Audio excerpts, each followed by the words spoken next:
Hey everyone, this is Russ from Retro Game Core.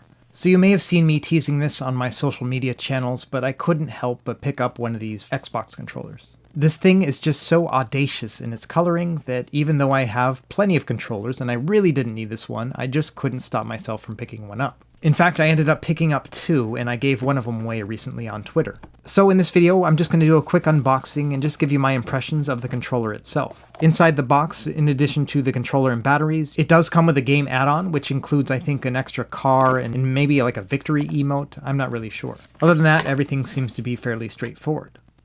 First impressions of the controller, the texture is actually pretty slick. It was more slick than I was expecting. Even the side that's painted has that same slick kind of feel to it. There's a little bit of texture to it, but not a lot. I would say it reminds me of the old Xbox 360 controllers. In terms of feel of the buttons and the thumbsticks, there's no difference here between any other Xbox controller. For better or for worse, the Xbox Series D-pad here is exactly as I was expecting. It's very clicky and loud. So let's compare it against an original Xbox Series controller. This is from my Series S. The D-pad buttons and thumbsticks are exactly the same, but the front does have a little bit more texture to it than the Forza controller. Alright, so let's have a look at the back of this controller now. Now this is pretty unique too. The grips themselves feel like a high quality steering wheel, and I think this was obviously done on purpose based on the fact that Forza is a racing game. But it feels really nice. The triggers are alternating colors with the thumbsticks, and they are textured on the back. Same thing with the bumpers, and they have a nice grippiness to them. Altogether, with the slick front and the steering wheel back and the grippy triggers, it's a very unique feeling experience. By comparison, the original Xbox Series controller definitely has a bumpy texture to the back of it, and that's the same texture that you're going to find on the triggers. But surprisingly, the top of the bumpers do not have that same texture. The texture's there on the back of the button, but not at the part you actually press down on.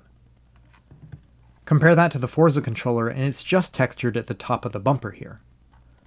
So that is one unique difference between the original and this controller, and in that regard, I think I like the Forza one better. I do definitely like the universal grippiness of the original Xbox Series controller, but I think overall when holding the Forza controller, it's softer and more comfortable, mostly thanks to the back grips on it. Okay, let's add some batteries and test this thing out.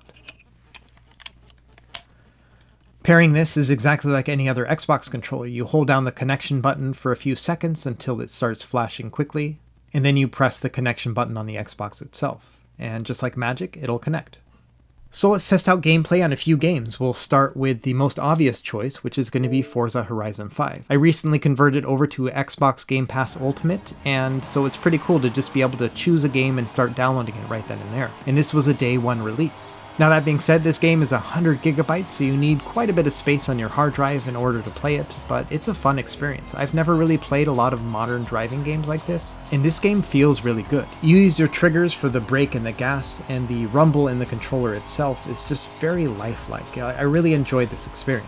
One of the neat features of this game is it has a rewind function, much like the only other driving game I've really played, which is called Grid. And you press the Y button to rewind, and then you can start back over again, and theoretically you're going to do better the second time. Or, like me, you're going to do worse the second time.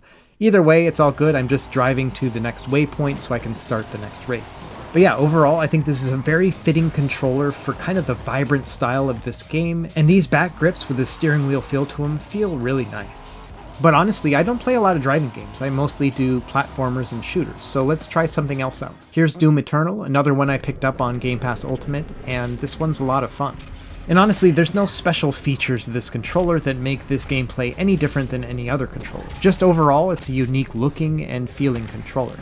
And I played about half of the first Doom game, and this one feels just like they ratcheted it up even more. The fact that they give you the chainsaw right in the beginning is a nice bonus. Okay, let's move on to something a little bit more my speed. Here's Ori and the Blind Forest. In terms of platformers, the Xbox controller has never been very stellar. This D-pad is just so clicky and weird, and these super rounded buttons also don't seem to fit very well with platform games, at least in my opinion. But all the same, I really can't complain about the experience of playing this game. This entire series is so beautiful and fun. I really love Metroidvania games like this.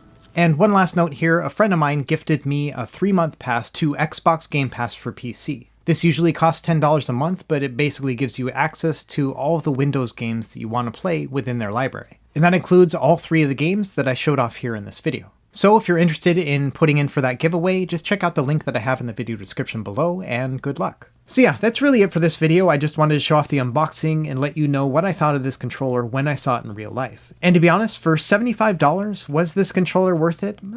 I'm not really sure. It's really cool looking, but all the same, I had a perfectly good Xbox Series controller already. I do think that I'm going to start using this as my primary Xbox controller over the original Series one, or I may end up putting it on a shelf because it looks that cool. But let me know what you think. Is this a gorgeous controller or a hideous controller? Let me know in the comments below. As always, thanks for watching. Be sure to like and subscribe if you found this helpful, and we will see you next time. Happy gaming.